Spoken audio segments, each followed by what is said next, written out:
יש פתגם חסידי שעם בעלי התאוות שרוצים ליהנות מה שיותר מהעולם ומשקיעים כל הזמן בכיפים, הם היו מבינים מה הכיף של תורה ועבודת התפילה, הם היו עוזבים את כל התאוות ורצים לתאווה הגדולה של תאמור ראו כי טוב השם ללימוד התורה ועבודת התפילה.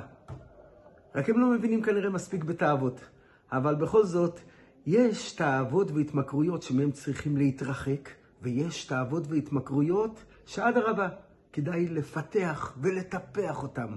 התאוות השליליות הן תאוות לכל מיני ענייני עולם הזה, אם זה אדם שמכור לאלכוהול, אז התורה אומרת תתנזר ותתרחק, או כל מיני תאוות והתמכרויות היום של הטכנולוגיה המתקדמת וכדומה, אבל יש תאוות שאותם צריך לפתח ולטפח, שזה התאווה של ואהבת את השם אלוקיך, נפשי חולת אהבתך, שזה בדיוק אחד מהמטרות של לימוד החסידות, שאדם מתבונן בזה.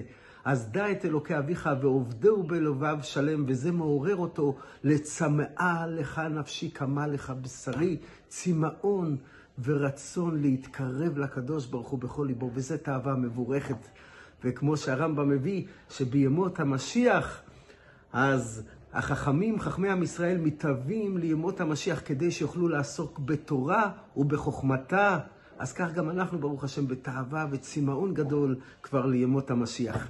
פרשת השבוע מסופר על אהרון הכהן שהוא התאווה להיכנס לקודש הקודשים, אז הקדוש ברוך הוא נותן לו גם מה הכללים להיכנס, מירה כהן גדול ויום כיפור יכולים להיכנס לקודש הקודשים, יש כל מיני כללים, אבל בעזרת השם אנחנו בטוחים שהנה משיח מגיע, ואז הרבי אומר שבביאת המשיח בגאולה השלישית, כל יהודי יוכל להיכנס לקודש הקודשים בגאולה השלמה, בקרוב ממש מתוך שמחה וטוב לבב. שבת שלום ומבורך, משיח מגיע.